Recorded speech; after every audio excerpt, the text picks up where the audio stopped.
আসসালামু আলাইকুম। আজকে আমি রান্না করব বাইং মাছের শুটকি। এখানে নিয়েছি রসুন, পেঁয়াজ এবং তেল। আর এদিকে বাইং মাছ ধুয়ে নিয়েছি পরিষ্কার করে, আর পানিতে ভিজিয়ে রাখছি, যেহেতু এগুলো ড্রাই থাকে পানিতে ভিজিয়ে রাখলে একটু নরম হবে। দিয়ে দিচ্ছি 1 চামচ লবণ। এই শুটকিটা এক আপু দিয়েছিলেন, এটা চিটাগাঙ্গের শুটকি, উনি পর্তুগালে থাকেন। তো উনি এই শুটকিটা আমাকে দিয়েছিলেন, উনি দেশ থেকে আনিয়েছেন, ওনার বাড়ি বোধহয় চিটাগাং। দিয়ে দিলাম 1 চামচ হলুদ। তো এখানে হলুদ দেওয়ার কারণ হচ্ছে পেঁয়াজটা হলুদে তাড়াতাড়ি নরম হয়ে যায়, এই জন্য পেঁয়াজের সাথে হলুদ অ্যাড করতেছি। তো যা বলতেছিলাম, চিটাগাঙ্গের শুটকি, এই শুটকিটা অসাধারণ, এত ক্লিন এবং এত সুন্দর শুটকি আমি প্রথমবার দেখলাম। তো এখানে দিয়ে দিলাম মশলাপাতি, আর দিলাম 1 চামচের মতো মরিচ, 1 চামচের মতো জিরা এবং 1 চামচ দিয়েছি ধনে গুঁড়া, যেগুলা ভিডিও করতে একটু ভুলে গেছি। বাচ্চাদের জন্য সব কিছু সবসময় পারি না, ভুলে যাই। তো এখন পানি দিয়ে দিলাম যাতে মশলাটা না পুড়ে, এবং দেখে দিচ্ছি যাতে মশলাটা ভালোভাবে কষাতে পারি। তো এখন ওই যে আর পটেটো ম্যাশ করার এক পিলার থাকে, সেই পিলার দিয়ে আমি পেঁয়াজগুলোকেও ম্যাশ করে নিচ্ছি, কারণ পেঁয়াজটা সিদ্ধ হয়ে গেছে। তো এখন দিয়ে দেব ভিজিয়ে রাখা সেই বাইং মাছের শুটকিটা।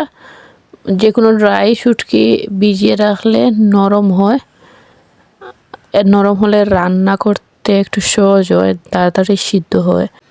তো যদি কোনো শুটকি একটু শক্ত হয়, একটু বেশি মানে শুকনো থাকে, ড্রাই থাকে, তাহলে একটু রান্নার আগে ভিজিয়ে নেবেন, তাহলে রান্না করতে সহজ হবে, সময় কম লাগবে, গ্যাসও কম লাগবে, আর খাট দিয়ে রান্না করলে খাটও কম লাগবে, আপনার জন্য ইজি হবে। তো এখন আর আমি পানি দেব না, ডেকে দেব যাতে মশলার সাথে শুটকিটা ভালোভাবে কষাতে পারি, এজন্য।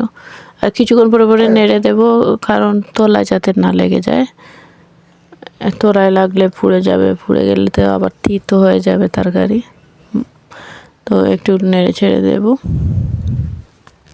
শুটকিটা ভালোভাবে কষানো হয়ে গেছে, এখন একটু পানি দিয়ে দেব যাতে শুটকিটা ভালোভাবে সিদ্ধ হয়, কারণ বাইং মাছের মাঝে যে গোছা, যেটা আমাদের সিলেটে গোছা বলে, শুধু আসে কাঁটা, তো কাঁটাটা অনেক শক্ত হয়, এটা সিদ্ধ হতে অনেক সময় লাগে।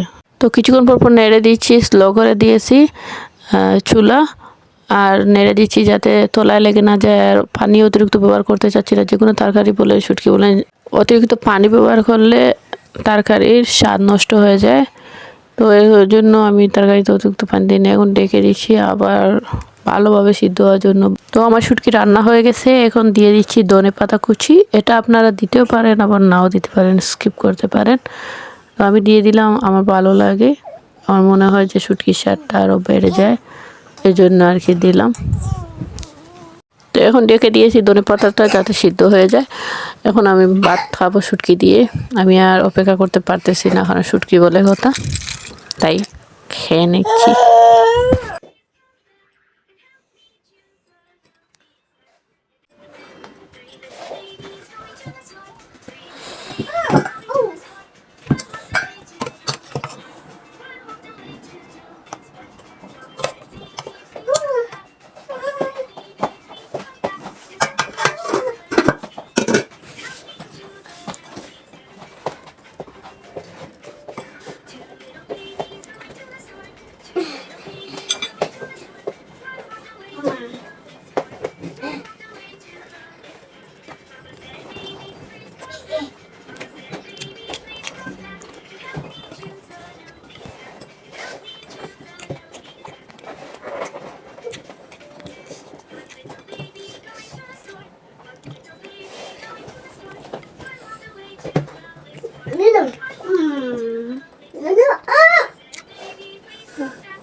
অনেক মজা হয়েছে, তাই সবগুলো ভাত খেয়ে নিছি।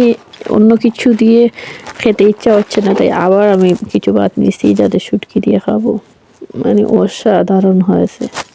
অবশ্যই আপনারা শুটকি রান্না করবেন, বাইং মাছের শুটকি। যারা আমার ফেসবুক পেজে আছেন, আমার পেজটি ফলো দেবেন, লাইক কমেন্ট করবেন। আমার ইউটিউব চ্যানেল আছে সাবিনা উদ্দিন পর্তুগাল, অবশ্যই আপনারা আমার ইউটিউব চ্যানেলটি সাবস্ক্রাইব করবেন এবং আমার সাথে থাকবেন।